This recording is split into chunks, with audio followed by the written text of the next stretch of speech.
e ao vivo estávamos os dois a fazer com bastante. É uma menina. Ela vai ela, outra vez.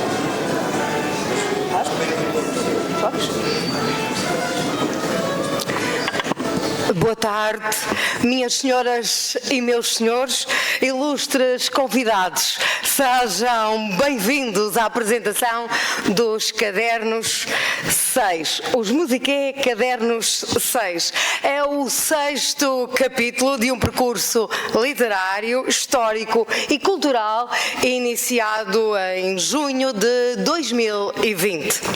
Um testemunho vivo do empenho e paixão que caracterizam cada página escrita, revelando-se uma obra plural que cresce e se desenvolve a cada edição, perpetuando a nossa história, a das nossas gentes e que o tempo se encarregará de racionalizar.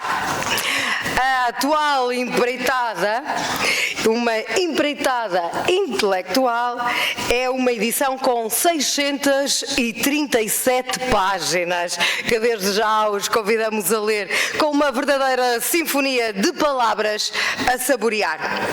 Porém, antes de mergulharmos nos pormenores desta obra, centrada na cidade de Guimarães e nas suas gentes, bem como nos 50 anos do 25 de Abril, apreciaremos um interlúdio musical a cargo dos Musiqué Cantar Guimarães.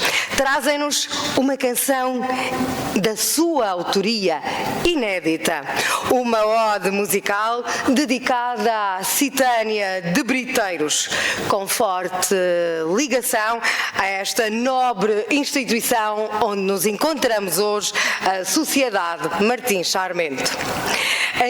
Enquanto decorre a atuação, o artista Salgado Almeida irá desenhar o retrato de Martins Sarmento.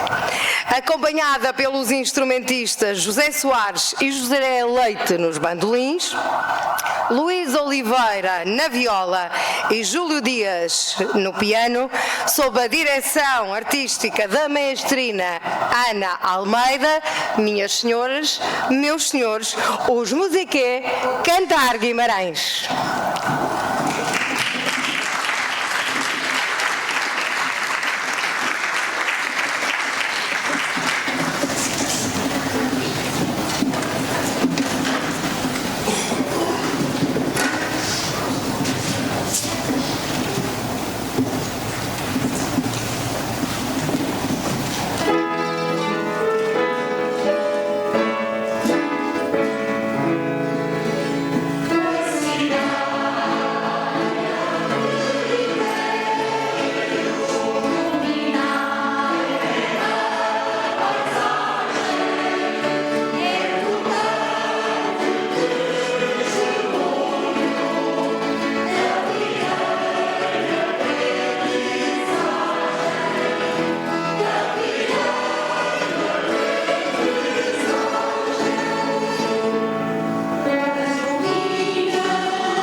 Salgado Almeida. E o retrato de Martim Sarmento, aplausos para os Musiqué Cantar Guimarães e a direção artística de Ana Almeida. Obrigada. E prosseguimos. De seguida irá usar da palavra o homem do leme. Aquele que tem levado a bom porto esta embarcação, sempre com o apoio incondicional dos amigos Álvaro Nunes, João da Silva Pereira, Agostinho Ferreira e Joaquim Salgado Almeida. Uma equipa de luxo. Meus senhores e minhas senhoras, ajudem-me a receber, como ele merece, Jorge Nascimento.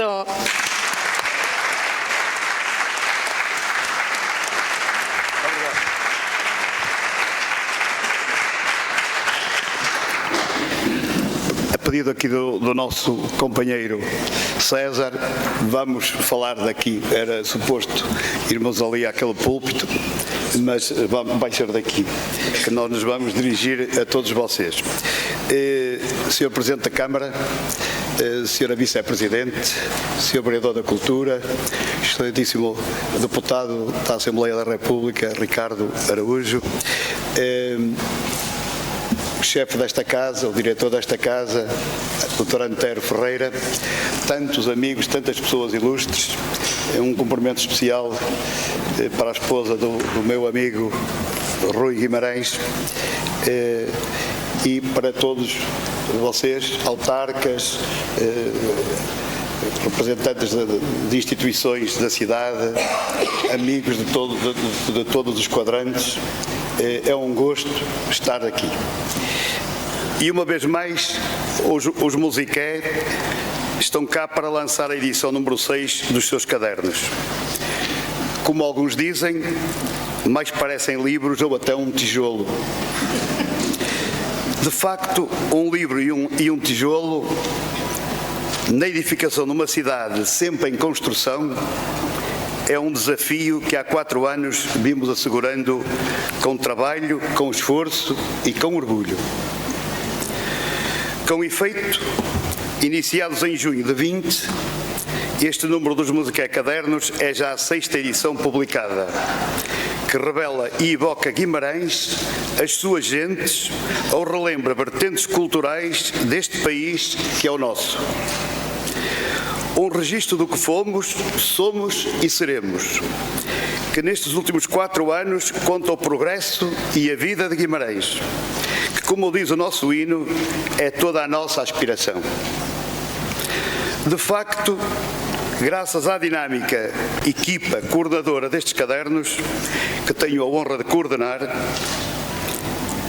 aos nossos prestimosos e qualificados colaboradores, e são tantos, de diversas proveniências, linhas ideológicas, quer guimaranenses, quer amigos de outras paragens, bem como a mercê do apoio e incentivo sempre presente da Câmara Municipal, orgulhamos-nos deste produto final que leitores de outras terras, com um olhar externo e desapaixonado, que tão bem os há, têm elogiado e expressado como algo que gostariam de ver realizado nos seus territórios. Mas falemos desta edição, cujas temáticas centrais se focalizam sobretudo nos 50 anos do 25 de Abril e na evocação dos 140 anos da Exposição Industrial de 1884, o denominado Ano de Ouro de Guimarães, ou o ano que mudou Guimarães. Na realidade, estes são os 2 temas nucleares desta edição, que nos vão permitir reviver factos, acontecimentos e pessoas de 1884 e do 25 de Abril, nomeadamente o nosso entrevistado deste número, que foi o Coronel Rui Guimarães, nosso capitão de Abril, falecido poucos dias após os 50 anos da Festa da Liberdade e da Democracia, e de nos conceder a sua última entrevista, conduzida pelo Silvestre Barreira, após uma bonita homenagem que os Musiqué lhe tributaram no Teatro Jordão. Como os heróis não morrem, cara amiga e colega Adalberta, a homenagem continua. Para nós, era e é uma pessoa muito querida, obrigado por estar presente. No entanto, deixo ao cuidado dos nossos convidados, aqui presentes, o César Machado e a Helena Pinto, a apresentação mais detalhada e desenvolvida destes temas fulcrais da edição. Porém, nestes cadernos, nas suas rubricas habituais, muitos outros temas e assuntos prenderão certamente a vossa atenção. Assim, nestes cadernos, muitos dos nossos homens de 84 serão evocados, como também muitas outras figuras de tempos de antanho, como o multifacetado José Luís de Pina, o pintor Isabelino Coelho ou o musicólogo Valentim Moreira de Sá. Ou ainda, personalidades mais atuais, recentemente desaparecidas, como Maria Adelaide Moraes ou Fernando Conceição. Mas também gente dos nossos tempos, alguns medalhados em 24 de junho, ou distinguidos na Gala do Desporto, ou reconhecidos pelas suas vidas profissionais, ou em prol da comunidade.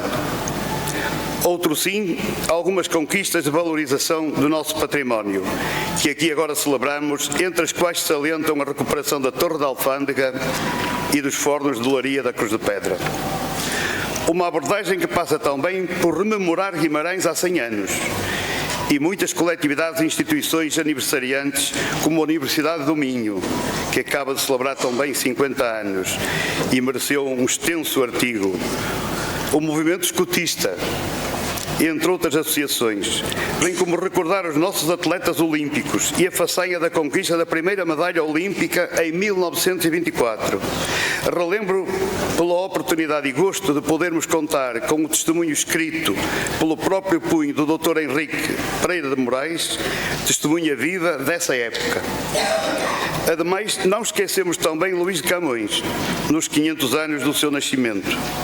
Os poetas centenários como Alexandre O'Neill, Sebastião da Gama ou António Ramos Rosa, e várias outras efemérides literárias ou artísticas, incluindo algumas sentidas homenagens aos que deixaram esta residência terrena, como foi o caso do Nuno Júdice, de Eugênio Lisboa ou do Cargaleiro. Não falta sequer o nosso habitual espaço de escrita e pintura criativa, assim como o registro das nossas atividades, em especial nas valências da poesia, do teatro e da música, algumas das quais bem presentes na cidade, em particular nos espetáculos Cantar a Liberdade, Sons do Outono e nas presenças ativas e colaborativas municipais e coletivas, como a Feira Afonsina, a Marcha Gualteriana ou o Concerto de Reis, entre outras. Ainda ontem, no mercado de Natal, os Música Teatro lá estiveram. No fundo, são 636 páginas sumarentas, acompanhadas por imagens interessantes e elucidativas e um aspecto gráfico cuidado, numa escrita com estilos bem distintos, mas que prestigia todos nós, que certamente vão deleitar-se com o espírito cultural. Não ficaremos por aqui. Deste modo, e apesar desta edição ainda estar quentinha, a sair do prelo, já está na forja o número seguinte, que já a partir de janeiro começa a divertir-se no terreno. Uma nova edição na qual novas histórias e memórias sairão à liça. Outras efemérides farão luz sobre o passado, designadamente Guimarães, capital verde europeia. 50 anos do poder autárquico em liberdade, os 200 anos do nascimento de Camilo Castelo Branco, ou o centenário da inauguração do Café Oriental, lamentavelmente demolido na década de 60. Mas não vamos contar tudo. Além disso, há sempre surpresas com as quais a vida nos surpreende, às quais estaremos atentos. E a concluir, uma referência muito sentida ao Sr. Presidente da Câmara, Domingos Bragança. Foi o Sr. Presidente o grande culpado por desenvolvermos este projeto. Quisemo-lo coletivo e plural, aberto a todas as ideologias, a todos os campos políticos, a todos os intervenientes na cultura desta terra.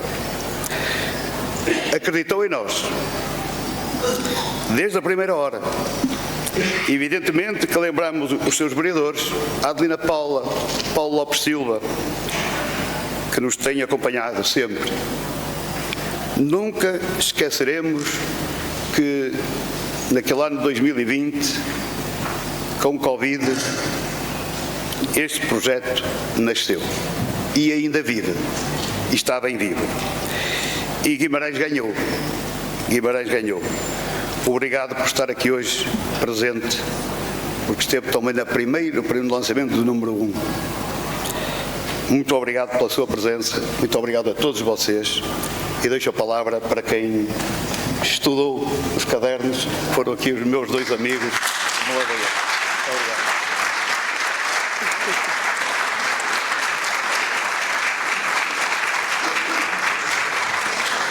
Jorge Nascimento.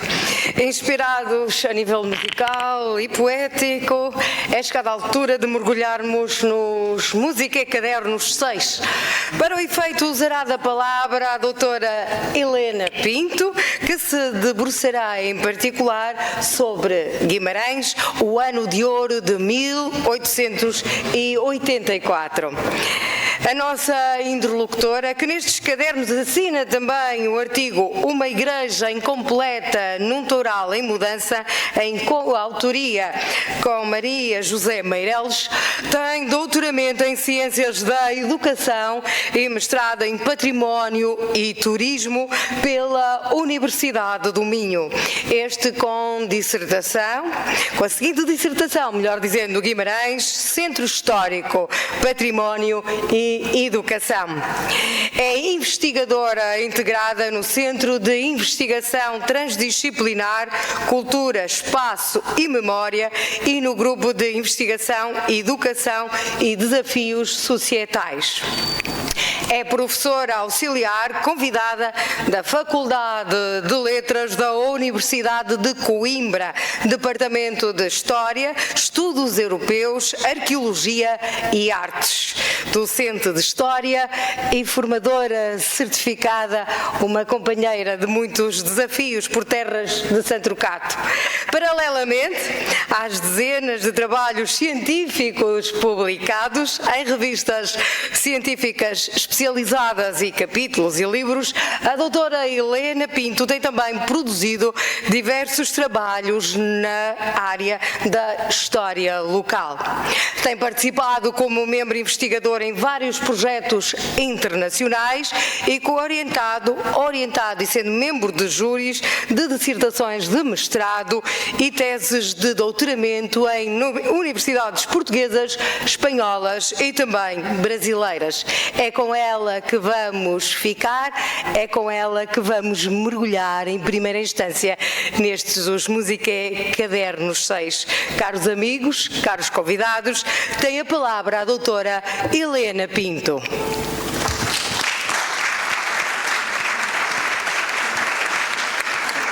Muito obrigada.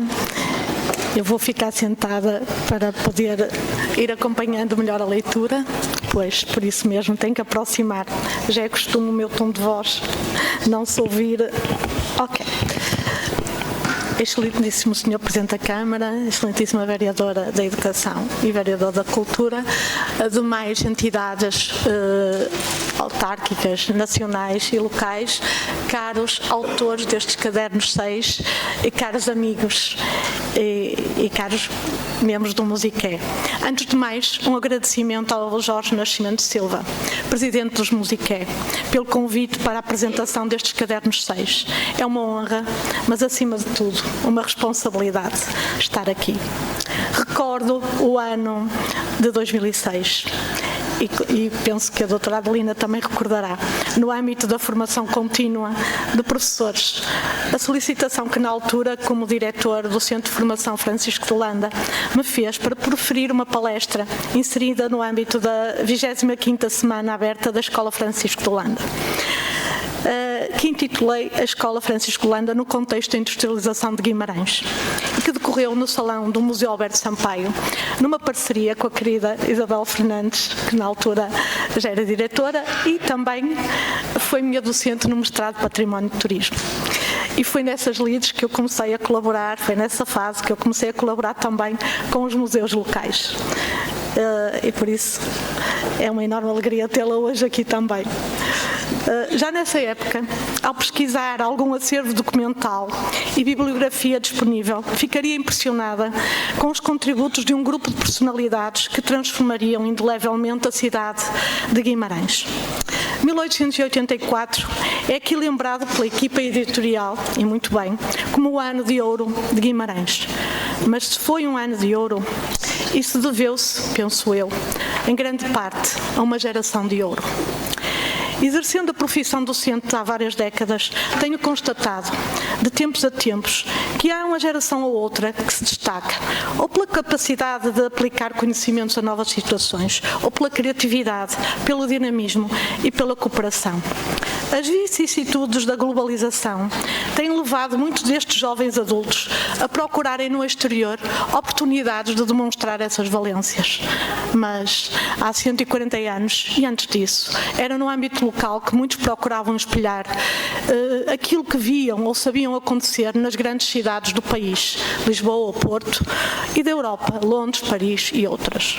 Recuando a meados do século XIX, ainda sob a aura da Exposição Industrial de Londres de 1851, surgia a 30 de agosto de 1852 o Ministério das Obras Públicas, Comércio e Indústria, que decretou a construção do Caminho de Ferro do Norte, ligando Lisboa ao Porto. Mas seria necessário esperar até à década de 1870 para que surgisse a possibilidade de fazer chegar a ferrovia a norte do Porto, com a permissão, em 1871, para Simão Gattai construir o caminho de ferro entre Porto e Braga. Em 1874, em reunião da Câmara de Guimarães, Eduardo Moser apresentava um estudo sobre a nova linha férrea. Entretanto, o prolongamento da linha férrea de Vila Nova de Famalicão a Chaves, um sonho antigo, passando por Guimarães, seria apoiado por várias comissões, pelo menos até 1887. Em 79, permitia-se a criação de uma companhia portuguesa para a construção do caminho de ferro de Bougada a Guimarães.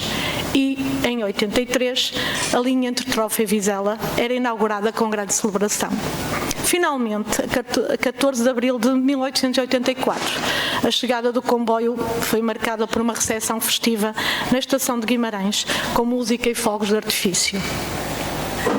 Outro marco de progresso significativo foi a Exposição Industrial de Guimarães, inaugurada a 15 de junho de 1884, no Palácio Vila Flor, cedido por António Maria Soares Veloso, que também facilitaria a ligação ferroviária à cidade. A Sociedade Martins Sarmento, criada em 1881, foi responsável pela iniciativa e organização da exposição. Uma comissão central foi formada, composta por importantes figuras, que inclui o Presidente da Câmara Municipal de então. Além de promover as indústrias locais, a exposição visava assegurar a proteção governamental para as indústrias de Guimarães. Procedia a uma reorganização das antigas indústrias guimaranenses e respondia à negligência do Governo Central.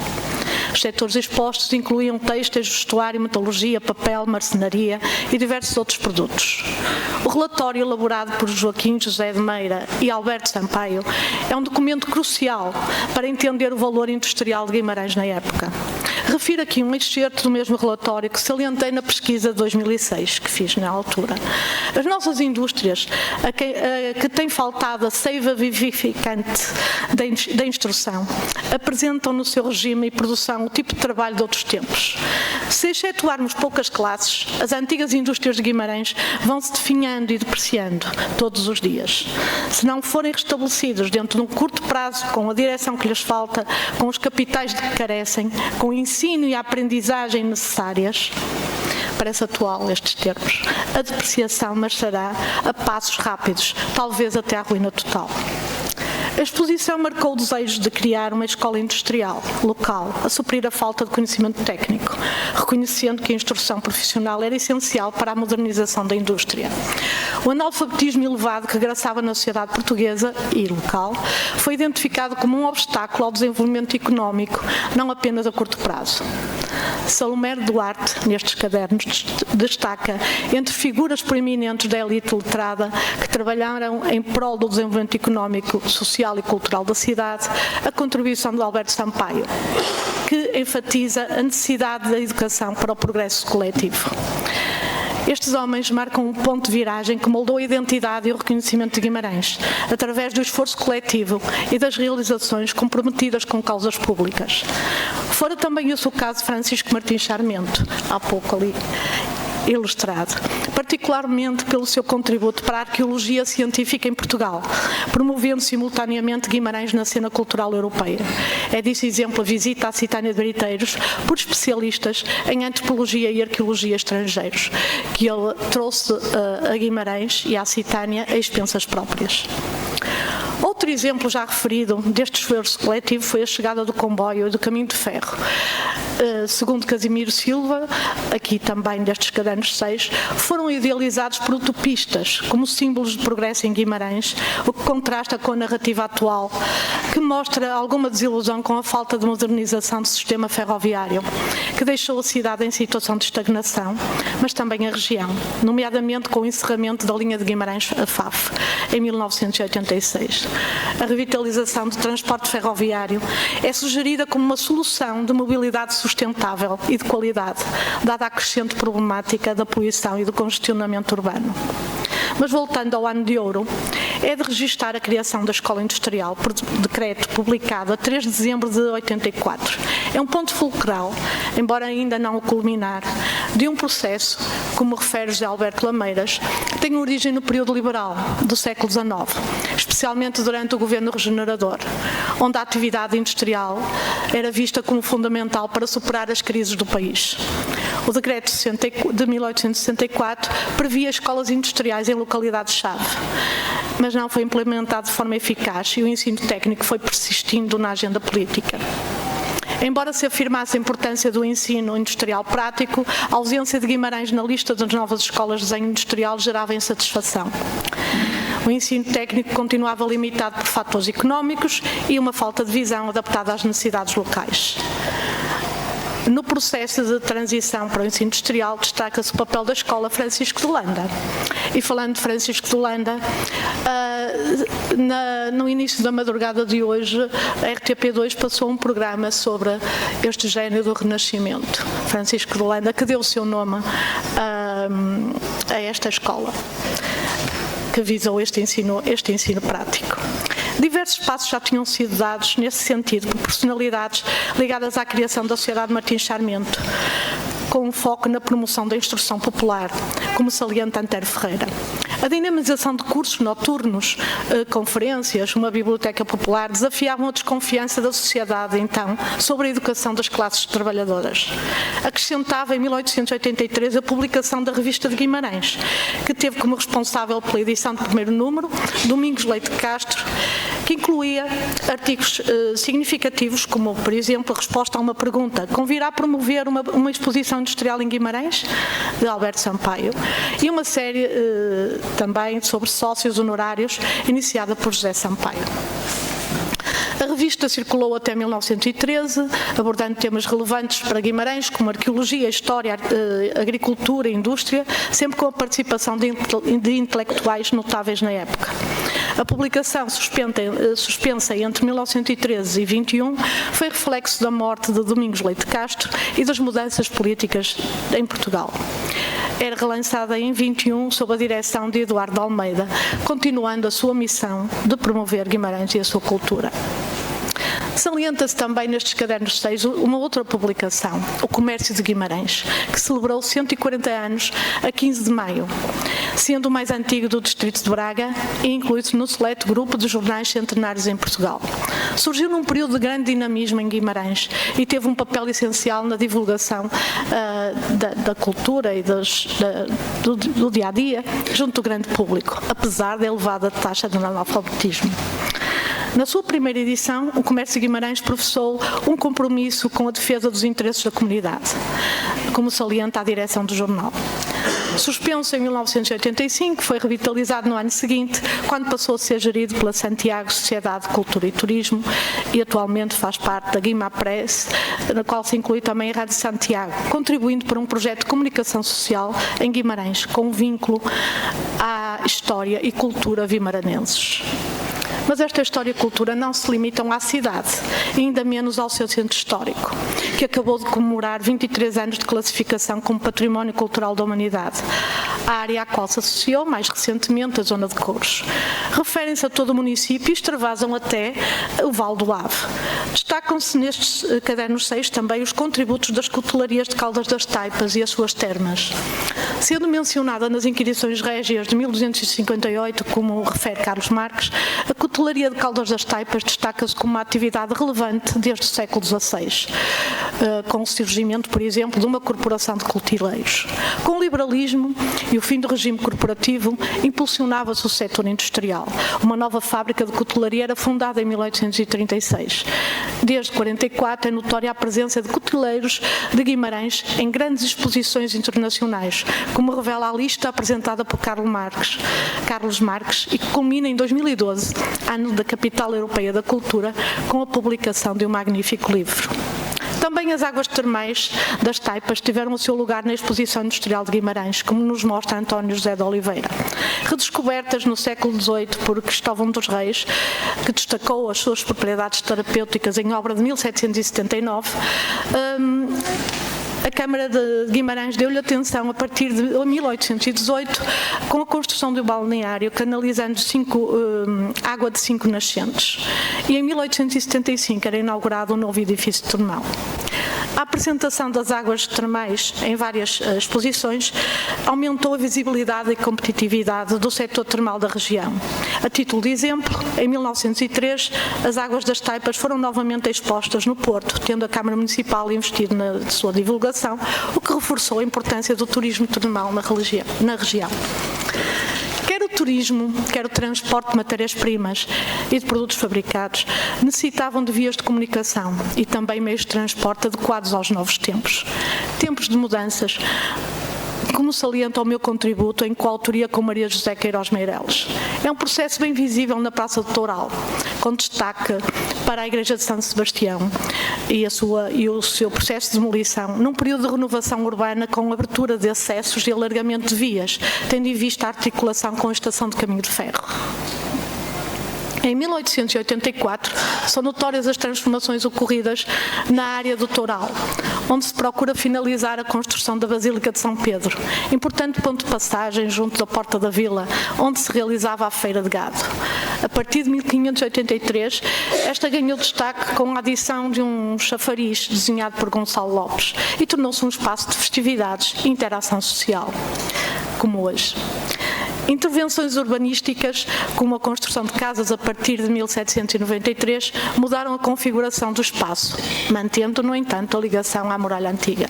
O Toural continuava a ser um centro de comércio, onde, além da Feira dos Bois, havia um mercado aos sábados, com a presença de doceiras e chouriceiras. Porém, na década de 1860, surgem esforços para regulamentar e arborizar o Toural, similar ao Largo da Batalha no Porto.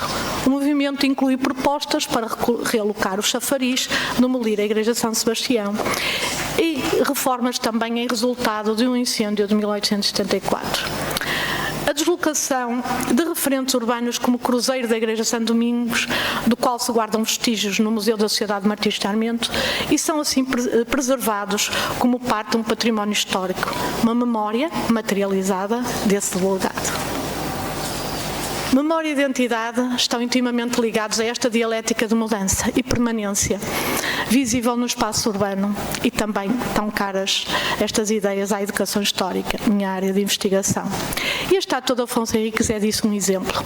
Encomendada ao reconhecido escultor Soares dos Reis, tornou-se a imagem padrão de Afonso Henriques desde o final do século XIX, como salientam Maria José Macedo e Flávio Vieira. Preservação de memória e estabelecimento de vínculos identitários estão implícitos na proposta de João Alves Pereira Guimarães, residente no Rio de Janeiro, para a criação da estátua em 1882, fundamentando-a na importância de Guimarães como berço da monarquia. A Câmara Municipal, na altura, formou uma comissão para arrecadar fundos, principalmente do Brasil, e Soares dos Reis, inicialmente reticente, aceitaria o projeto após a definição de um orçamento um pouco superior ao previsto. A estátua seria inaugurada a 20 de outubro de 1887, no Largo de São Francisco, com a presença da família real e de mais 15 mil pessoas. Em 1911, durante o 8º centenário de Afonso Henriques, a estátua era transferida para o Largo do Toural e depois, no Estado Novo, em 1940, para as proximidades do Paço dos Duques de Bragança, onde permanece. Não tão conhecida, pelo menos a nível nacional, como a estátua do primeiro rei, é a referida estátua de Pio IX, conforme refere Monsenhor José Maria Lima de Carvalho, no alto da montanha de Santa Catarina, na Penha, local para onde se terá deslocado no século XVIII o ermitão Guilherme Marino. Em 1872 era fundada a Irmandade de Nossa Senhora do Carmo da Penha, impulsionada pelo fervor em torno da Imaculada Conceição. E, para celebrar a proclamação dogmática do Papa Pio IX, Fernando de Castro Abreu Magalhães oferecia a estátua que foi inaugurada em setembro de 1893.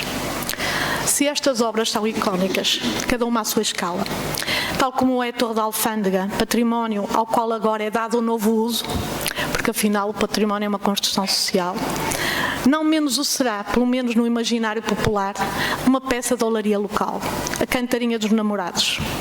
Esta peça já recebeu destaque e reconhecimento em exposições nacionais e internacionais. Elizabeth Pinto destaca o contributo do oleiro, o Sr. Joaquim, uma das últimas figuras da tradição, que partilhou a sua experiência com alguns aprendizes. Apesar das dificuldades e declínio a partir da década de 1980, a olaria popular continua a ser uma parte vital da herança cultural de Guimarães. O caso da Cruz de Pedra, dos fornos de olaria em Creixomil, exemplifica esta conexão afetiva com o local.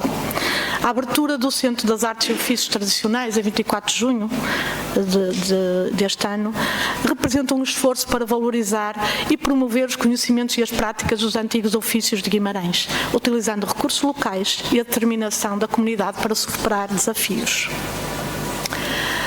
E a ele poderão estar ligados também projetos educativos e atividades culturais, buscando envolver a comunidade, ajudando a fortalecer a conexão entre passado e presente.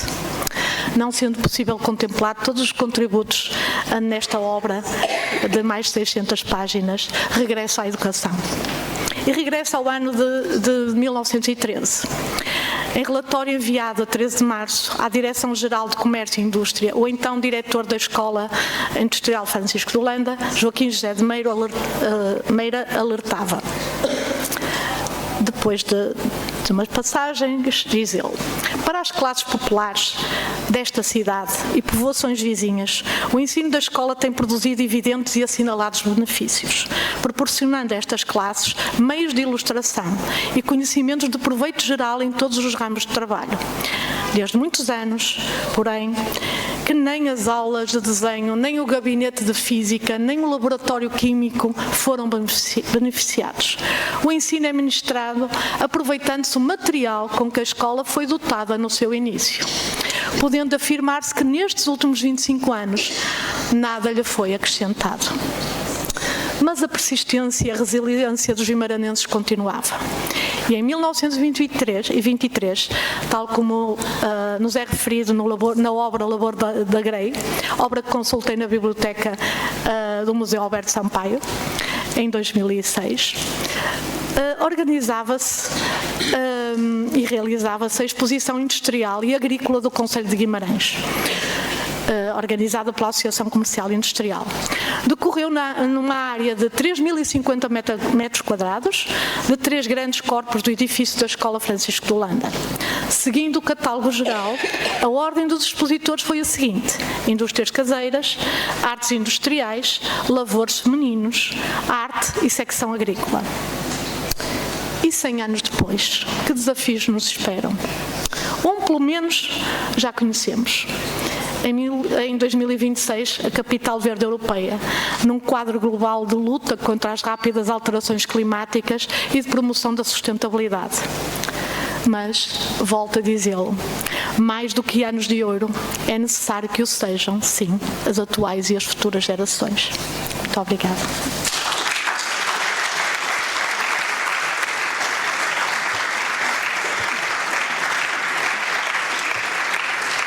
Muito obrigada, doutora Helena Pinto. Prosseguimos com poesia. A poesia de dois poetas que militam nas nossas trincheiras, Álvaro Nunes e Carlindo Ribeiro. Cada frase um fio de pensamento, cada verso um fragmento de alma.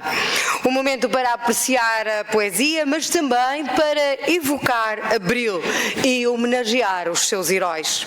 Ficamos assim com o soneto O 25 de Abril, de Álvaro Nunes, pela voz de Manuela Ribeiro, a que seguirá o poema Liberdade, de Carlindo Ribeiro, interpretado por Salgado Almeida, Maria José Ramos e Manuela Ribeiro. Seguirá e a concluir um outro momento poético. Ficaremos com Portugal em Paris, de Manuel Alegre, e será interpretado por Salgado Almeida. Meus senhores, minhas senhoras, é momento de poesia. –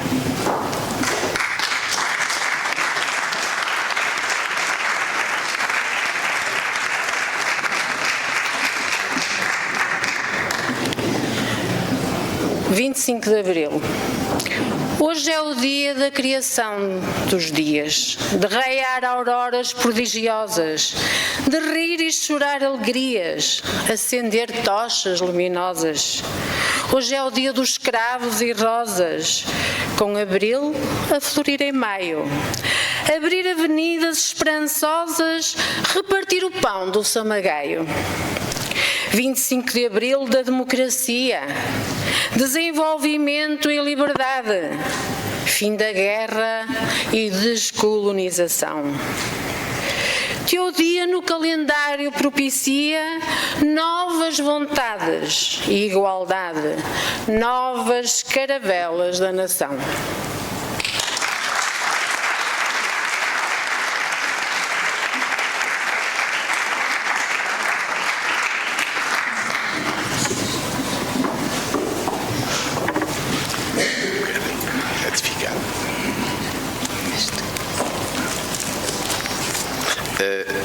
Antes de começar, há aqui um trocadilho.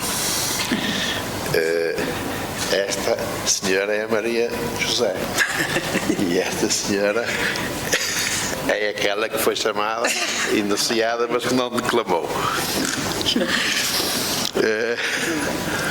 Bom, então se me permitem. Ai, Jesus Nossa Senhora, que se passou em Lisboa, logo ao despontar da aurora, no Camões, na Madragoa. E nas ruas mar de gente, muitos jovens aos milhares, num movimento crescente saudando os militares. Chamou-se de povo unido, até ali amordaçado, que nunca será vencido, nem voltará ao passado. Todo o lado é multidão empassada bem vibrante, para Caxias à prisão libertar o militante. Liberdade, liberdade, mãos erguidas, mãos fechadas. Hoje fala-se à vontade, foram-se as botas cardadas.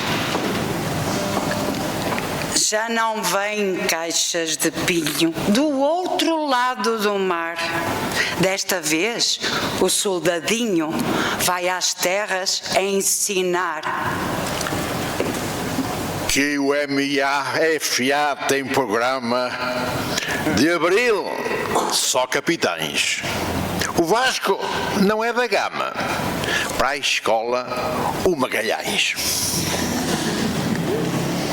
Tinha eu meus 20 anos, quando tudo se passou.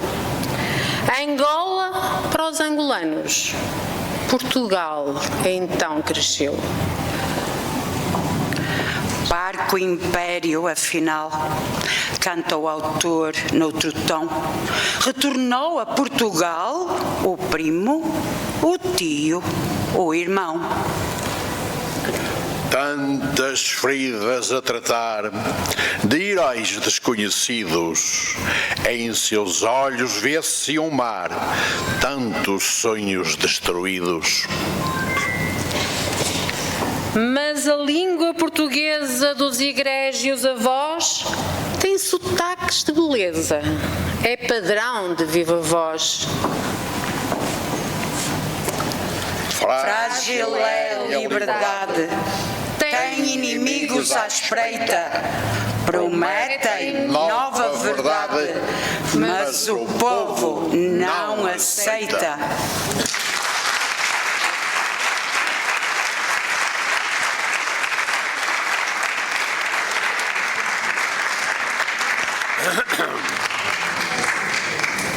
Agora, Portugal em Paris, de Manuel Alegre, do Canto e as Armas. Solitário, por entre a gente, eu vi o meu país. Era um perfil de sal e abril. Era um puro país azul e proletário. Anónimo passava, e era Portugal que passava por entre a gente e solitário nas ruas de Paris. Vi minha pátria derramada na gara de Austerlitz. Eram cestos e cestos no chão, pedaços do meu país. Minha pátria sem nada, despejada nas ruas de Paris. E o trigo, e o mar, foi a terra que não te quis, ou alguém que roubou as flores de abril? Solitário, por entre a gente caminhei contigo, os olhos longe como o trigo e o mar. Éramos 100, 200 mil e caminhávamos, braços e mãos para alugar meu Portugal nas ruas de Paris.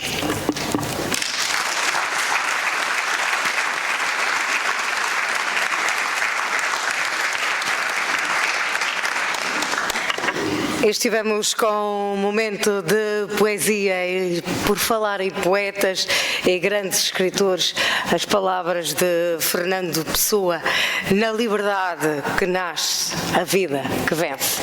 E prosseguimos, embalados pela poesia, regressamos à apresentação dos Musiqué Cadernos 6. E para tal estará connosco César Machado, que se debruçará sobre Abril e a madrugada esperada do dia inicial inteiro e limpo de Sofia. César Machado é advogado. Cresceu na Universidade do Café Oscar, propriedade da família. E ao cinema no São Mamed, desde pequeno, com um bilhete que lhe oferecia o engraxador Neca, que ganhava os ingressos a distribuir os panfletos de publicidade dos filmes, mas como não sabia ler as legendas, cedia o lugar ao petiche. Que sorte! César Machado é um homem dedicado à vida associativa, seja em Guimarães, onde teve cargos dirigentes, mas também em Coimbra, quando foi estudante, e profissionalmente na Ordem dos Advogados. Tem uma vida política e uma intervenção cultural assinalável e é presença regular na imprensa. No 25 de abril de 1974, César Machado tinha 12 anos e lembra-se perfeitamente onde estava. Lembra-se porque esse passou a ser o ponto onde assenta tudo aquilo em que se tornou. O homem de esquerda, a quem o pior insulto que lhe dirigiram foi o de ser demasiado liberal. Coordenou o livro Guimarães, daqui houve resistência, com o apoio do Cineclube e reforçado pelo Amar das Neves, concluído em 2024 e que será transmitido brevemente. foi o primeiro diretor da Casa da Memória e tem uma enorme paixão por Guimarães. Minhas senhoras, meus senhores, César Machado.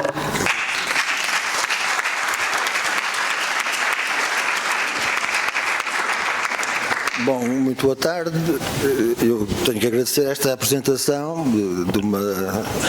de uma enorme simpatia aqui e ali. Julgo que tal simpatia se compreende apenas por razões de amizade de quem escreveu o texto. Eu agradeço, enfim, agradeço penhorado, como se diz nos tribunais.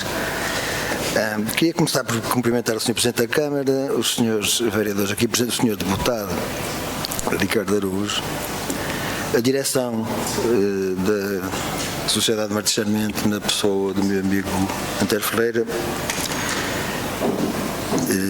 a doutora Helena Pinto, que teve esta brilhante intervenção que antecedeu, e o amigo Jorge Nascimento, bem como toda a equipa dos Musiqué, que todos nestes últimos anos têm feito favor de me convidar para trazer algo, assim ouve-se melhor, assim, para trazer algo escrito para esta empreitada, como já foi chamada. Este tijolo, como também já foi chamado, e eu julgo que essa do tijolo, provavelmente, quando Jorge, tu referes que é uma expressão usada por alguém sábio e que sabe do que está a falar, provavelmente não será o Dr. Henrique Barreto Nunes. Mas o Dr. Henrique Barreto Nunes, que foi convidado para escrever no ano passado e que é seguramente das pessoas consideradas das mais capazes e cultas na área da BAD, bibliotecas, arquivos e documentação, teve já a ocasião de dizer realmente que esta publicação dos Musiqué é um caso muito curioso, provavelmente único no país, que reúne num mesmo volume umas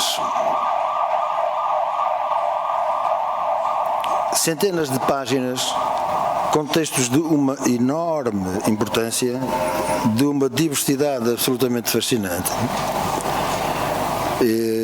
E eu poderia dizer até que chamar-lhe tijolo, se fosse numa banda filarmónica, provavelmente chamar-lhe calhau, não é? E porquê? Porque o calhau é o nome que dão nas bandas filarmónicas, os mais novos, às peças de Ulisses, de Tchaikovsky, de Wagner, de Borodin, de Kostakov, ou seja, tudo aquilo que é clássico e é muito bom e muito forte, tudo o que escapa àquelas modinhas tradicionais, são calhaus. E, na verdade, o que se está a fazer nos Musiqué não são modinhas tradicionais. Eu não sei se já nos demos conta, mas, na verdade, quando se procura fazer um trabalho, eu tenho este livro aqui porque calculo que estarei aqui um bocado por causa disto, quando se procura fazer um trabalho de investigação sobre algo que aconteceu há 40 anos ou 50, hoje ainda conseguimos ter pistas escritas.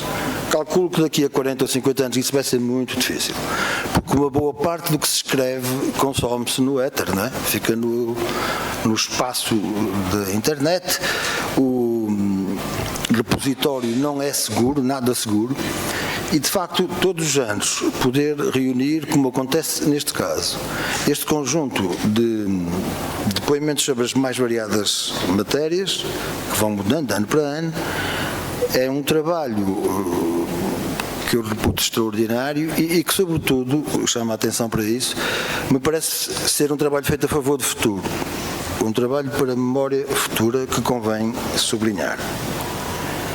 Posto isto,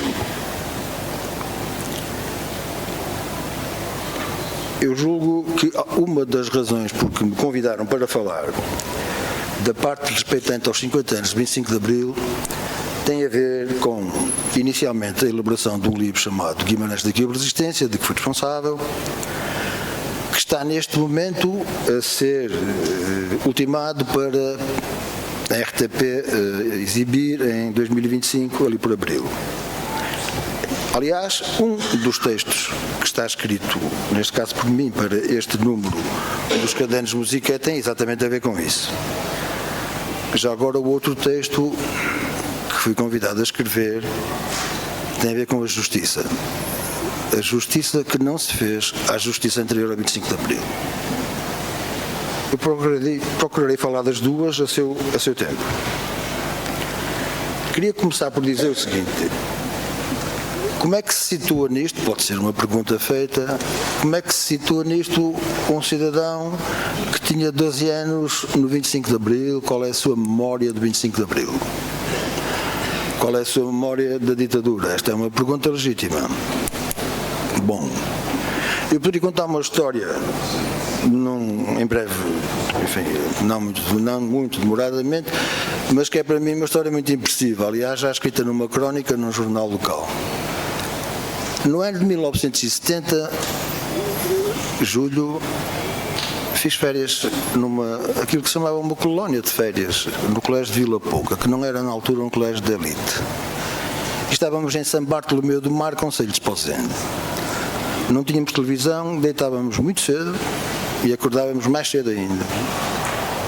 E houve uma noite, quero dizer uma tarde, ao fim da tarde, em que as freiras, que tomavam conta da colónia é um termo assim um pouco estranho, mas do grupo, nos fizeram saber que havia ali um momento de alguma gravidade e iríamos, por conseguinte, à casa do senhor padre, não é?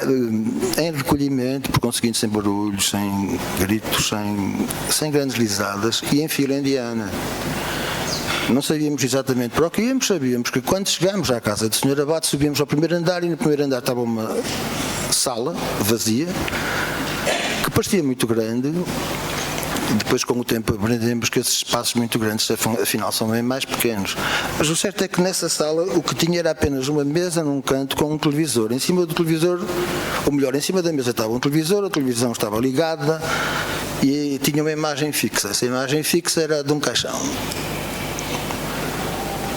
O que nós fizemos foi passar em fila, em frente ao caixão, e, de acordo com as instruções que tínhamos tido das freiras, benzemos-nos ao passar ao caixão. O dia era 28 de julho, por aí. Essa memória foi sendo construída a partir daí com os outros companheiros e por mim, enfim, o que é que eu fui ver exatamente. Eu tenho a certeza hoje que, na verdade, no que eu participei foi num televelório do Dr. António Ribeiro Salazar. Na verdade, o que se via dentro daquele televisor era um caixão, e o que se via dentro do caixão era uma imagem de alguém morto, muito morto mesmo. E esta é a imagem mais viva que eu tenho de Salazar. Portanto, o que significa que entro na escola primária em outubro, já com Marcelo Caetano no poder e com o que se chamou, enfim, falsamente, Primavera Marcelista. É verdade que a presença do Café Oscar vai ter uma influência fundamental no que vai passar-se a seguir. E isso tem a ver com o facto de ser um sítio frequentado por muitos professores, muitos estudantes, muitos operários, agentes de todas as cores políticas e de todas as proveniências sociais, e num período de muita efervescência. E acredito que ter crescido nesse ambiente e nessa efervescência foi um privilégio que veio a marcar depois o modo como me tornei adulto, eu diria. E como estas preocupações que estão manifestadas em algumas coisas que venho escrevendo, enfim, acho que essa influência foi absolutamente natural e decisiva, não tenho a esse respeito a menor dúvida. Em 2004 surge a possibilidade de fazer uma homenagem aos que, no debate, o tributo à memória, era o nome, em que são entrevistadas pessoas que em Guimarães, ou naturais de Guimarães, ou no nosso território, tinham feito a resistência. Esse debate dá origem a um livro que sai em 2014 com o apoio do município e editado no coletivo de Cineclube. Já agora deixem-me dizer que este livro tem um texto escrito pelo padre Avelino Cardoso, infelizmente já falecido. e depois tem 24 textos escritos pelo autor responsável, a partir das gravações que estão ainda comigo, obviamente, e procurando seguir religiosamente o tipo de leitura, o tipo de registro que cada um emprestou ao seu depoimento. Ou seja, não se trata de textos escritos pelos próprios, porque texto escrito pelo próprio há apenas um, como disse. Há um conjunto de entrevistas de toda a variedade e aquilo que avulta é que realmente o nosso território, e quando falo no nosso território não falo apenas em Guimarães, mas o nosso distrito, sobretudo, é de facto de uma riqueza, eu diria, extraordinária. E um dos aspectos que se tornou óbvio aos olhos de todos, não é que não soubéssemos já, mas a verdade é que a feitura do livro ajudou a reforçar essa ideia, é que nós não só temos uma riqueza extraordinária, como é manifesto o desconhecimento que o resto do país tem relativamente ao que se fez aqui. E eu chamo a atenção para o que se fez em concelhos como Faf, por exemplo. Faf é um pequeno concelho que, no entanto, teve 2 pessoas mortas na sede da PIDE, na Rua do Heroísmo. Quando em Portugal se fala nos tribunais da boa hora e nos tribunais plenários, é comum pensar-se que se está a falar da mesma coisa. Não é. Quer dizer, nós tivemos tribunais plenários no Porto, na Rua Formosa e noutros. E a PIDE não se resumiu à Rua António Maria Cardoso. A Rua do Heroísmo foi sede e prisão, e foi prisão onde morreu gente. Como digo, só de Faf morreram lá 2 pessoas. De Guimarães não há testemunho de que tenha morrido alguém na Rua do Heroísmo. Agora que houve preso na Rua do Heroísmo, houve muitos.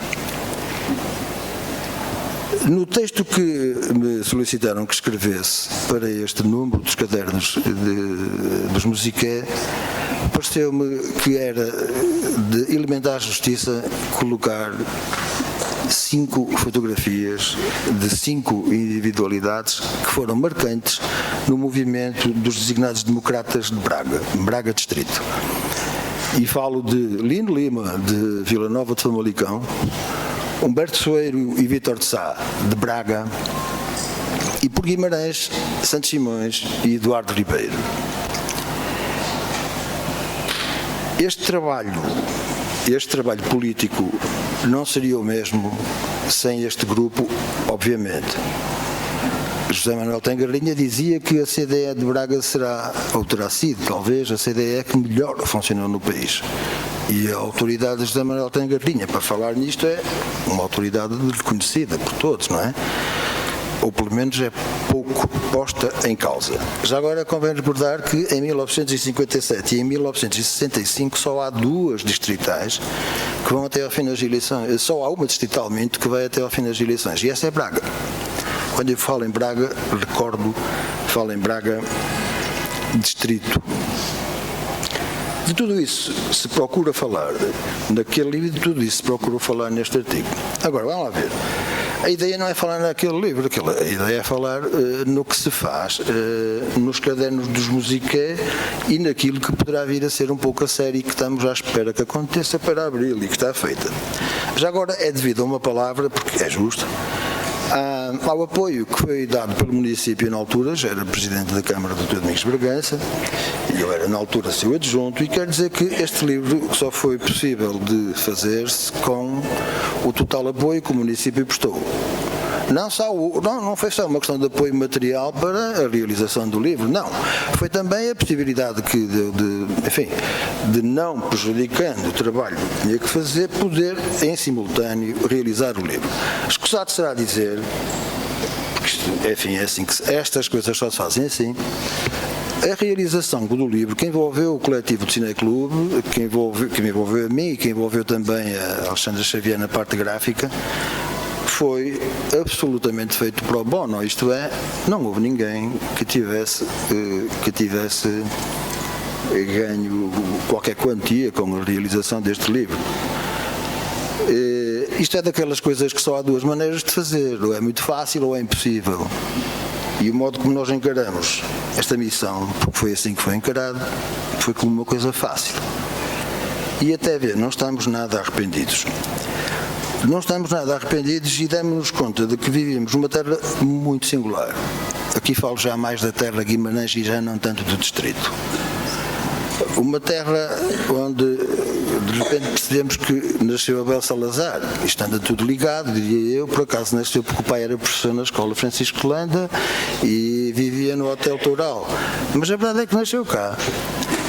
Quer dizer, também nasceu Emílio Guerreiro, também nasceu Alberto Martins, também nasceu Virgínia de Moura, quer dizer, nós não temos culpa, a verdade é que isto acontece, podia ter sido noutro sítio. E também nasceu, já agora, uma figura que está muito destacada e muito justamente destacada neste caderno 6 dos Musiqué, que é o nosso, eu tenho a dizer nosso, Coronel Rui Guimarães, que me atrevo a chamar do nosso Salgueiro Maia, o nosso representante no 25 de Abril.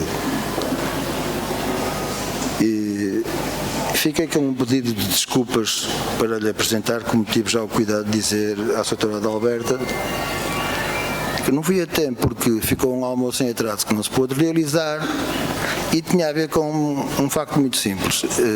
Em maio deste ano foi apresentado um livro de fotografias de Simão Freitas com fotos de 25 de Abril e uma grande entrevista com o Coronel Rui Guimarães. As circunstâncias em que eu tive acesso à obra antes da apresentação não permitiram ver devidamente, analisar devidamente aquela entrevista que é fantástica.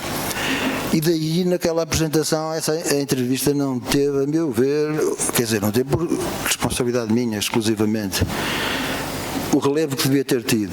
E esse pedido de desculpas fica registado publicamente. Agora, eu recomendo, se me permitem, que para além da entrevista que o Sr. Coronel Rui Guimarães tem neste número, e que é fantástica, uma entrevista dada a Silvestre Barreira, que também seja lida essa entrevista, dessa magnífica edição do arquivo de Guimarães. Já agora deixem-me dizer-lhes que eu não duvido, Guimarães normalmente sabe honrar os seus melhores, eu não duvido que o município a seu tempo saberá dar ao nome do Coronel Rui Guimarães a honra e o relevo que merece, designadamente na nossa toponímia. E já agora, se me permitem, sem querer meter a foice em seara alheia, eu recordo que para o ano Virgínia de Moura faz 90 anos. Virgínia de Moura só foi presa 18 vezes na sua atividade antifascista e quase outras tantas o seu marido Lebon Vital. Nós temos um conjunto de prédios desenhados por Lebon Vital sem saber exatamente quais são, porque não podiam ser assinados por eles, sabemos apenas que eram da Cari, mas sabemos que teve aqui obra muito relevante. Em alguns casos sabe-se, mas não em todos. Para o ano faz 90 anos. Nós não temos em Guimarães uma rua Virgínia de Moura. Sim, podemos dizer, temos em Conde, ok, mas em Mascotelos temos uma rua Abade de Gil e temos uma rua Abade de Gil entre a Abel Sampaio e o Liceu. Quer dizer, provavelmente termos uma rua Virgínia de Moura na cidade, sem querer ser provocatório na sugestão, julgo que não viria mal ao mundo se isso acontecesse. E já agora, ainda correndo o risco de não, enfim, sem querer pisar o risco, nós temos um outro guimaranense que está retratado neste livro, num artigo de Paulo César Gonçalves, que foi também um ilustre resistente no papel que lhe coube. Refiro-me a Alberto Martins, que por acaso, no dia 25 de abril de 2025, faz 75 anos. Pode acontecer que tenhamos essa referência salvaguardada. Ora bom, estas notas que eu fui tirando, elas são escritas por natureza para não serem lidas, mas em todo caso há aqui alguns pontos que eu gostaria muito de frisar. E um deles tem a ver exatamente com esta coisa do trabalho feito a favor da memória. E neste trabalho feito a favor da memória que os Musiqué nos têm permitido recolher, há trabalhos dos mais diversos e dos mais importantes. Eu diria que, olhando para este índice, pouco fica por tratar. Pouco fica por tratar, não é? Nós temos aqui, não vejo que haja aqui, antes do mais, qualquer tipo de censura, não é? Não vejo. Não há lápis azul. Ok. Aliás, temos até um artigo de Andel Oliveira em que diz que a censura acabou a 25 de Abril. Eu não sei se é verdade. O hino do Partido Comunista Português fala numa terra sem ambos. O hino do Partido Comunista Português não é o Avante Camarada, ao contrário de que às vezes se pensa que o Luís Cília compôs, mas nunca gravou nem nunca cantou o Avante Camarada. Compôs apenas. Quem cantou, na verdade, foi uma cantora e depois teve outras versões. Ora, nós temos, saber que não temos uma terra sem ambos é já um bocado de caminho. Também seria bom que não tivéssemos, ou melhor, que tivéssemos uma terra sem asnos. Não é verdade. Não é inteiramente verdade. O que sucede é que Manuel da Fonseca dizia que levou um livro à censura e a censura era tão estúpida. Ele dizia, eu levei um livro, sabe, à censura depois dos aliados terem ganho a guerra. Eu estava tão contente e a censura estava tão triste, porque a censura é tão estúpida. Isto de um homem censurar outro homem é uma coisa tão estúpida.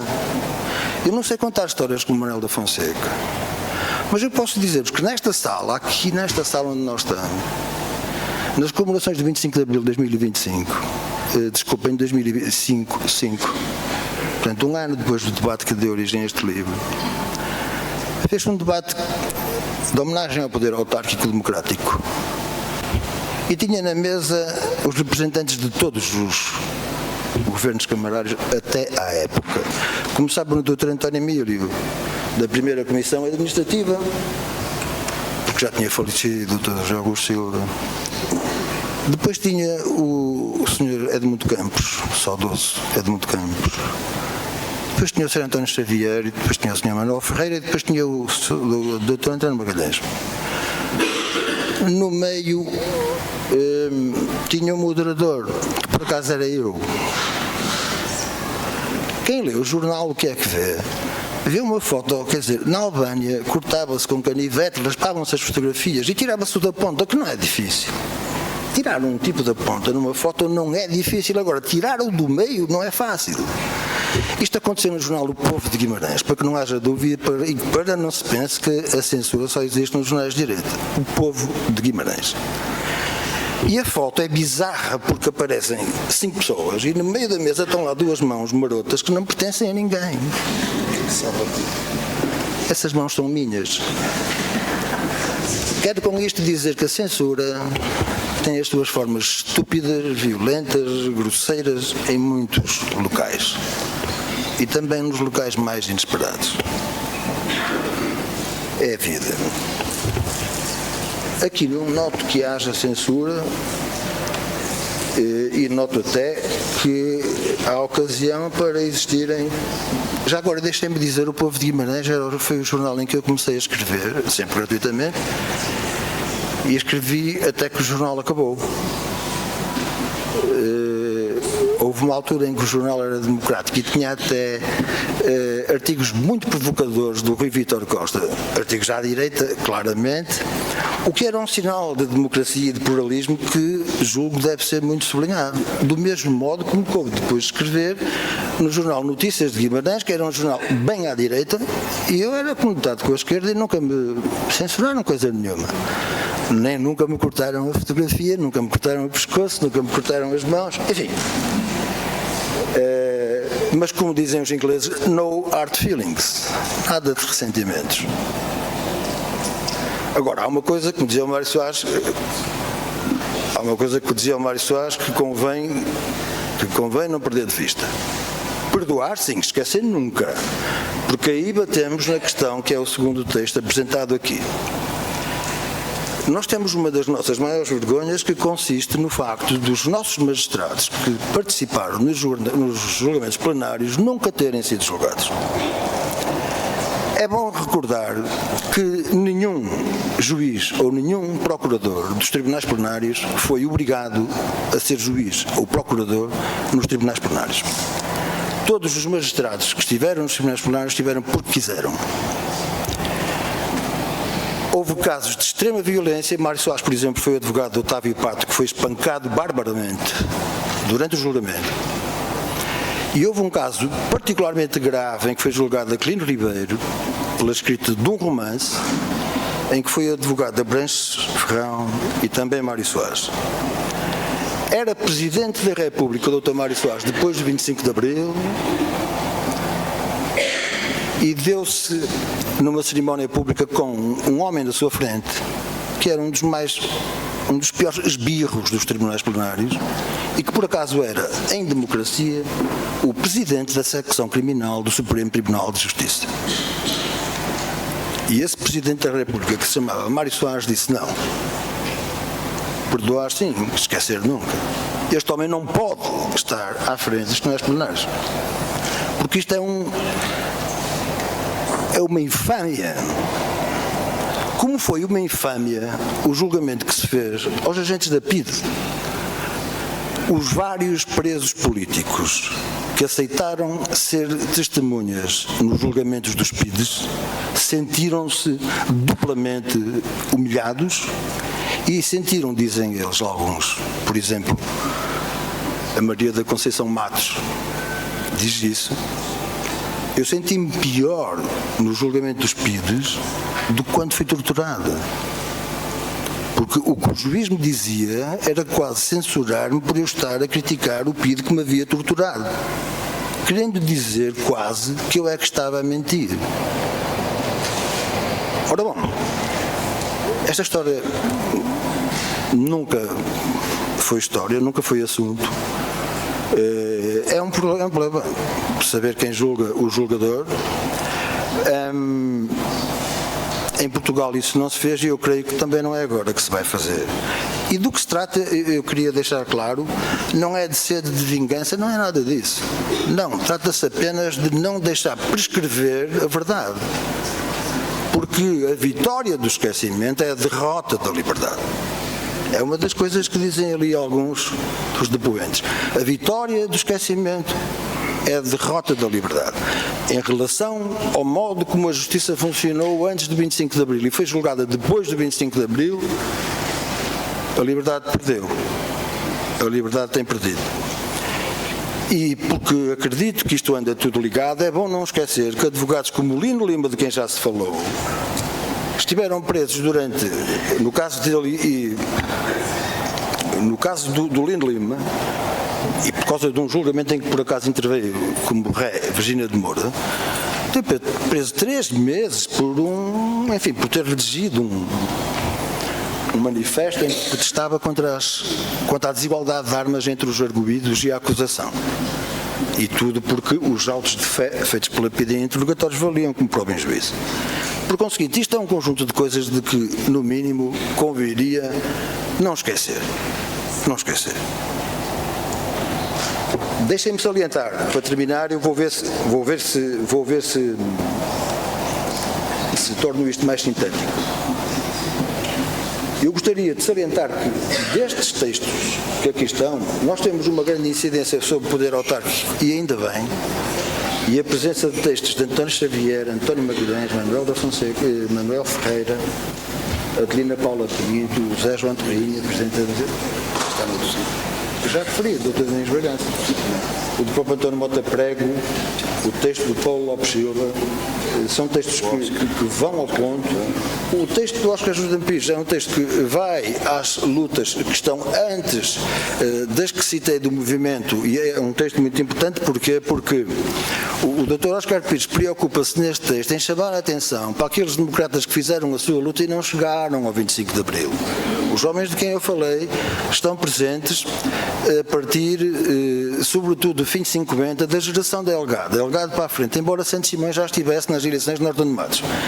E chama a atenção para homens como, por exemplo, uma figura extraordinariamente relevante da nossa zona, que é o Major Miguel Ferreira de Fafo, que foi governador civil na Primeira República. Um texto a ler, aliás, tal como todos os outros, não é? Um texto muitíssimo interessante do Paulo César Gonçalves relativo à figura de Alberto Martins, 2 textos muito importantes de Raul Rocha, um relativo à figura de Mário Soares e aos seus 100 anos, e outro relativo às mudanças trazidas pelo 25 de Abril. E já agora deixem-me recordar um texto de Capela Miguel que fala na sua própria experiência no 25 de Abril e na sua memória do 25 de Abril. Como terminar esta viagem por um conjunto de notas que eu não li. Eu gostava de recordar 2 ou 3 coisas apenas. A primeira, nós estamos numa casa de Marechal Mento que a 9 de março institui um prémio e, enfim, faz vir aqui à sua sede os melhores alunos do Conselho e tal. Bom, durante muitos anos, essa era a parte, digamos assim, de premiar a excelência. Mas depois havia uma parte assim muitíssimo mais democrática, que consistia num filme passado no Teatro Jordão com entrada gratuita. Eu acho que aquilo hoje não era possível, porque nós devíamos ter para 2.000 dentro do teatro, era incrível a quantidade de miúdos, e muitos de nós viam um filme pela primeira vez numa sala naquele dia. A razão por que isso acontecia era muito simples. Bernardino Jordão e Martim Sarmento fazem anos no mesmo dia, 9 de março. Ok. Nem de propósito. Por vezes esquecemos, e alguns bem próximos do titular, digamos, que Salazar proibiu que o teatro se chamasse Bernardino Jordão. Porquê? Por uma razão simples, porque Bernardino Jordão não era da situação. Não deixa, aliás, de ser curioso, porque isto anda tudo ligado, que Alfredo Pimenta, bem conhecido Alfredo Pimenta, que dá nome ao nosso arquivo, um salazarista convicto, um dia tenha protestado junto de um correio legionário que a PIDE, na altura PVDE, tivesse entrado pela casa do Jordão, era assim que ele o tratava, entrado pela casa adentro, pelo quarto adentro, com a mulher a dormir na cama e o tivessem levado assim, de uma maneira... É disto que nós estamos a falar. Como é que eu terminaria? Terminaria com aquilo, com a chamada de atenção para uma usurpação que tem sido feita, e é mesmo para terminar, uma usurpação que a meu ver tem sido feita, agora menos, depois do 25 de Abril, e que tem a ver com o conceito de pátria. Isto é, houve uma altura em que tentaram vender-nos a ideia de que quem fez o 25 de Abril, e sobretudo quem se preocupou em fazer com que Portugal cumprisse no fundo o que a ONU já tinha deliberado há muitas dezenas de anos, e a Conferência de Bandung também relativamente às colónias, muitos tentaram dizer-nos que quem esteve desse lado da barricada traiu a pátria, e a pátria era por isso um conceito a que os revolucionários estavam não só desafetos como tinham traído. Eu preferia lembrar que, como dizia um poeta chamado Daniel Felipe, a determinada altura ele dizia, e no entanto é doce dizer pátria, livre e insubmissa, inteiramente nossa, como se pedra a pedra a construíssemos, livre e insubmissa, inteiramente nossa. Esta pátria foi a que o 25 de Abril nos trouxe. A outra, de muitos patriotas que hoje rasgam as vestes em nome dos valores nacionais, a outra, pelo menos este vosso amigo que vos fala, não quer nada com ela. Muito obrigado pela vossa atenção.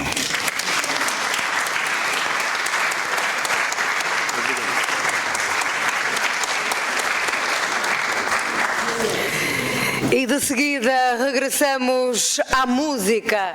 Por Abril, o incontornável Zeca Afonso. Voz da liberdade e trovador da resistência, teceu canções como quem borda esperanças no tecido do tempo. Cantor de utopias, compositor, poeta do povo, a sua voz ecoa no tempo, as suas canções de intervenção são símbolos de resistência contra a opressão. Apesar de enfrentar a censura e perseguição, a sua voz foi esperança e eco de ideais de igualdade, liberdade e solidariedade. Ficamos agora com o retrato do Zeca Afonso, novamente por Salgado Almeida, para quem peço desde já uma salva de palmas.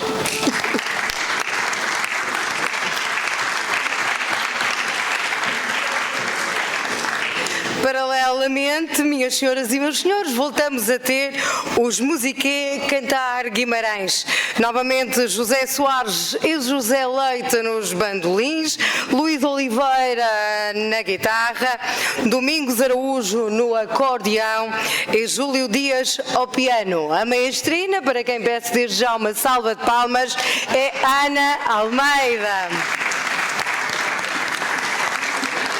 Ficaremos com um medley que estou absolutamente convencida de que todos acompanharemos.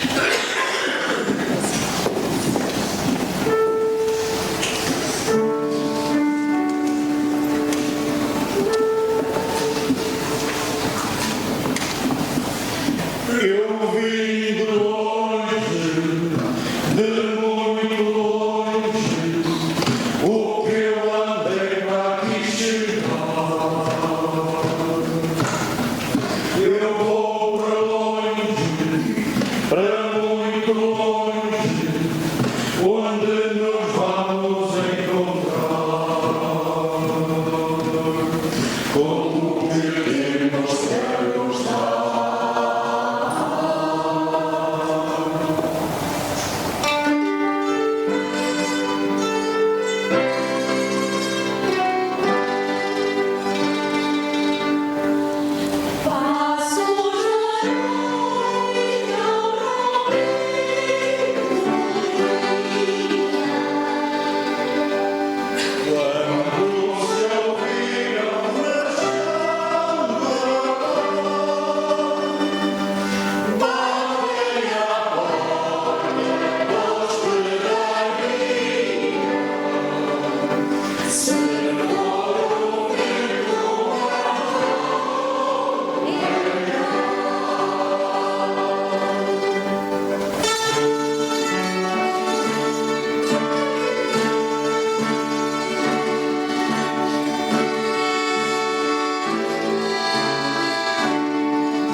de muito longe, o que eu andei para aqui chegar. Eu vou para longe, para muito longe, onde nos vamos encontrar. Com o que temos para nos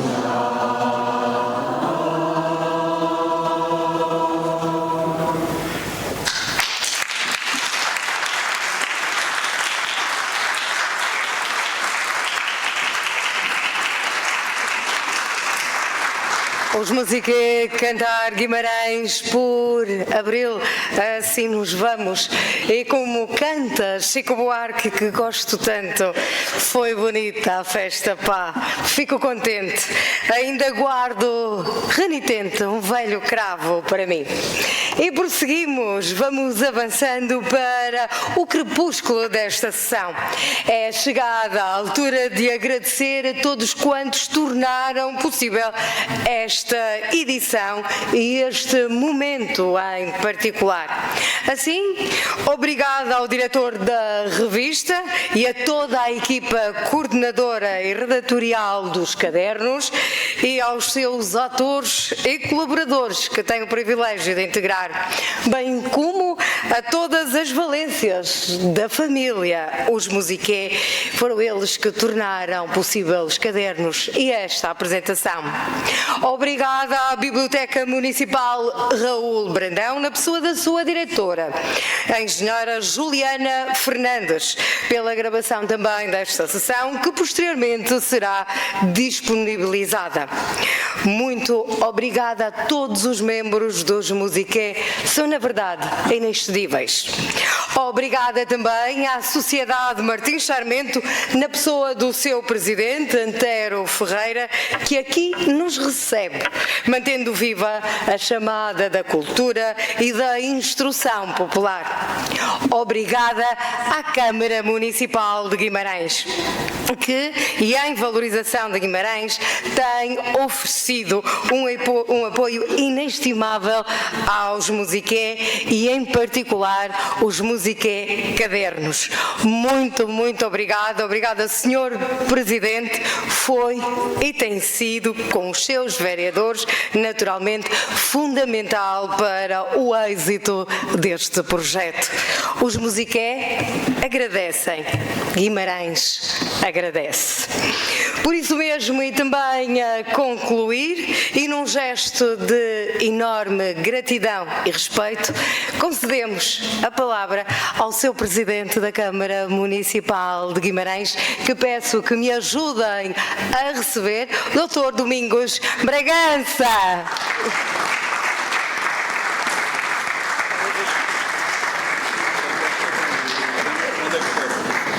Aqui ouve-se melhor.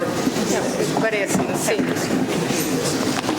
Parece-me que se tem ouvido melhor. Sim. Muito boa noite a todos. Cumprimento o professor Jorge Nascimento e, na sua pessoa, cumprimento os Musiqué. Cumprimento a mesa também, a professora Helena Pinto e o Dr. César Machado. Cumprimento o Sr. Presidente da Sociedade Martins Sarmento, o Dr. Antero Ferreira, Srs. Vereadores e também Sr. Vereador e Deputado da Assembleia da República, Angelina Pinto, Ricardo Rujo e Paulo Lopes Silva. Cumprimento também todos os que contribuíram para estes cadernos dos Musiqué, obviamente em nome da Câmara Municipal e da cidade e do território de Guimarães. Sintam-se todos cumprimentados. Serei muito breve, mas gostava de,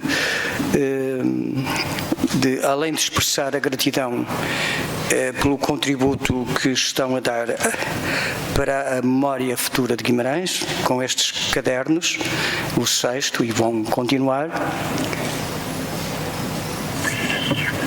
O agradecimento não é ao Presidente da Câmara nem à Averiação, é exatamente o contrário. É o agradecimento que nós fazemos aos Musiqué e na pessoa do seu Presidente Jorge Nascimento.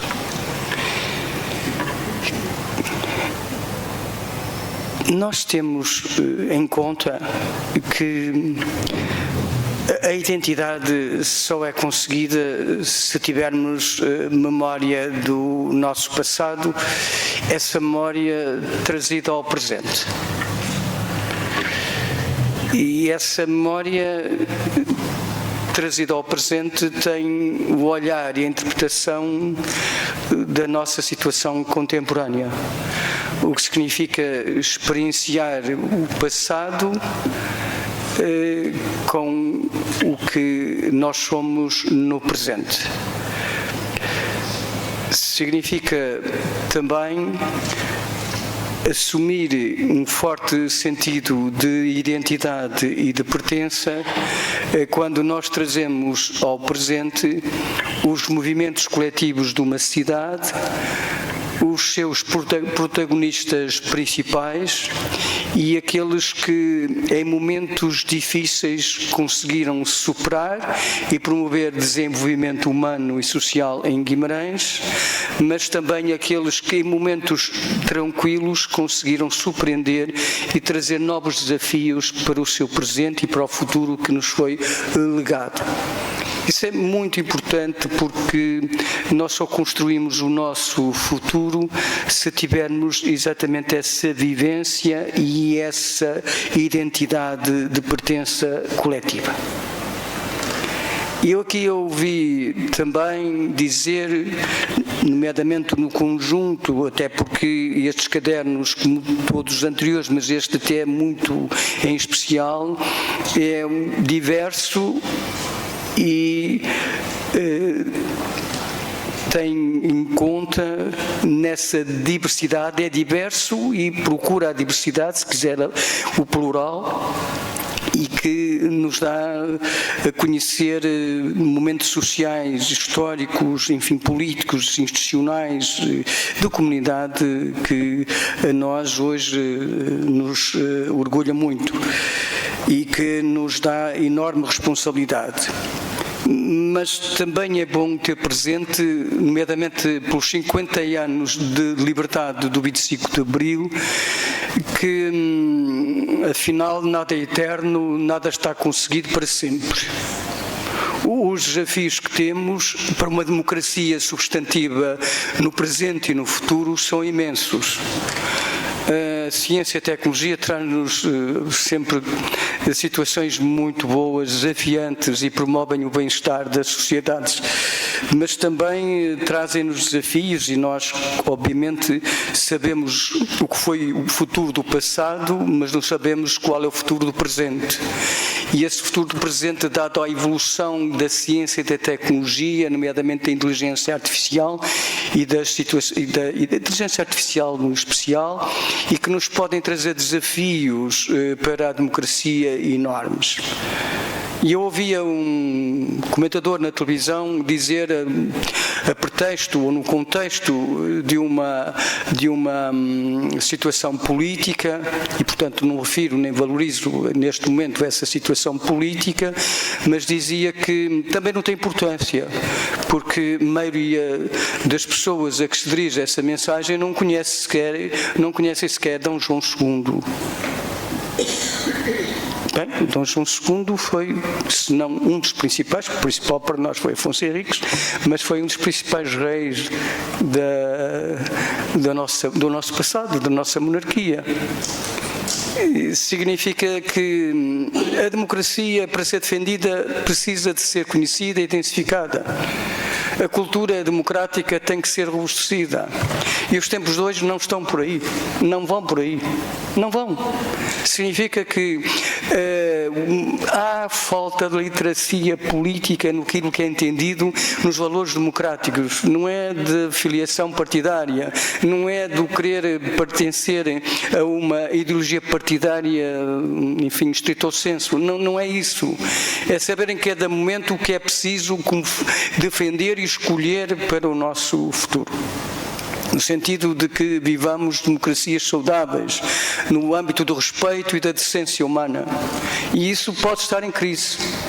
Chega-nos de muitas geografias esta situação de crise, da falta de decência e de um futuro que seja exatamente o futuro da escolha da soma individual de cada um de nós e não comandados por algoritmos. E os algoritmos só mandam porque nos chegam exatamente informação de cujo nós como cidadãos não estamos preparados para interpretar exatamente a realidade daquilo que nos querem fazer, que seja essa realidade alternativa. E portanto falo disto porque é importante esta cultura que tenha em conta exatamente o passado trazido ao presente, mas um passado bem interpretado do ponto de vista da nossa perspectiva e do nosso lugar da história, do fio da história que nos coube e, portanto, fazer com que os desafios para o futuro sejam de esperança. E os desafios para o futuro só podem ser de esperança se estiverem movimentos coletivos, se for apropriado pela coletividade, pela comunidade. Não há dúvida nenhuma, eu tenho dito que nós vivemos num momento de enorme, interessante, deslumbrante do ponto de vista da ciência e da tecnologia, e cada vez a evolução da própria ciência e tecnologia e do conhecimento poderá ter uma evolução, como costuma dizer, geométrica. Mas o que é certo é que a sociedade, o modelo político e social não tem evoluído exatamente na mesma progressão.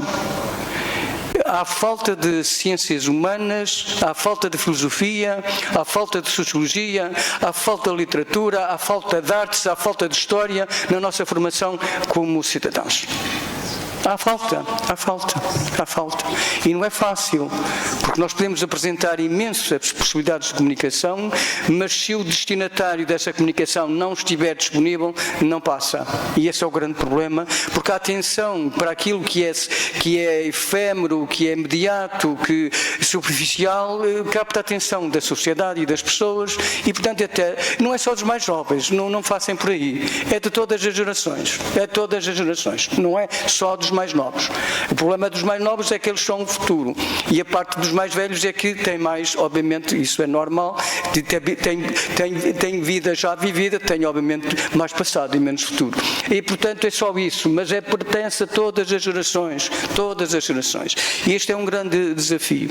E termino dizendo que nós em Guimarães temos procurado ter desígnios coletivos consensualizados e que não ficam exatamente por quem propõe.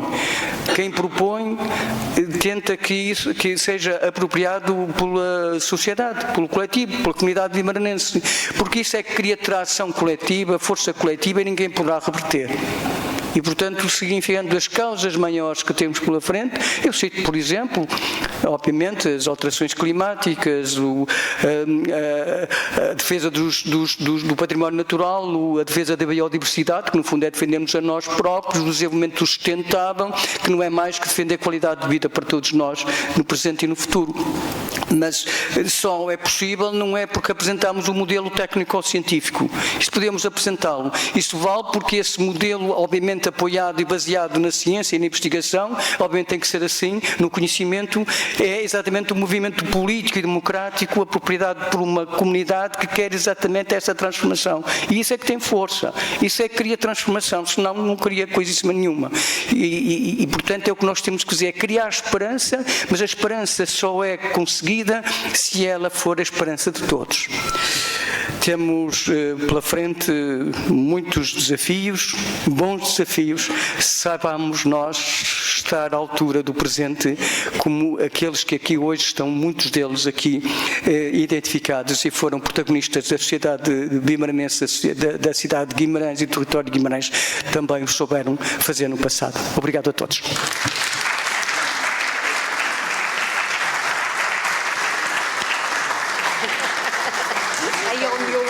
Obrigada, Presidente. Sr. Presidente. Obrigado. Obrigado por ter vindo.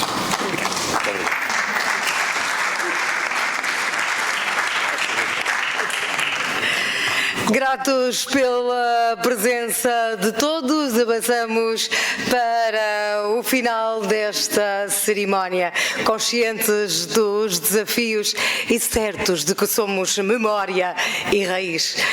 Encerramos com o hino da cidade pelos Musiquê Cantar Guimarães e sob a regência da maestrina Ana Almeida. Fica a promessa de, em 2025, voltarmos aqui com Guimarães, por Guimarães, com todos e para todos.